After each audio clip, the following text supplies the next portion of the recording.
Hello everybody, welcome back to Social Nerd. I'm back with yet another tutorial video, and in today's video I'll be showing you how to log in to your MySpace account. For that you'll need to open up your browser. You can use any browser you want. For now I'm going to open Google Chrome.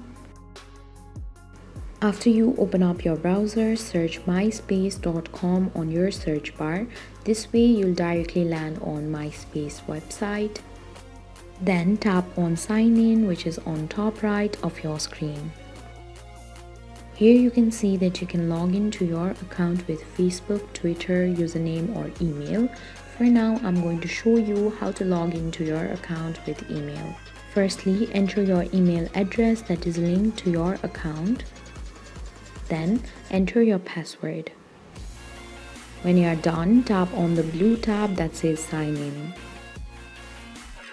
This way you can log into MySpace account. Now you can create web profile pages that features photography, express your interest and link to other people's profile. Thank you for watching. If you like the video, please hit the like button.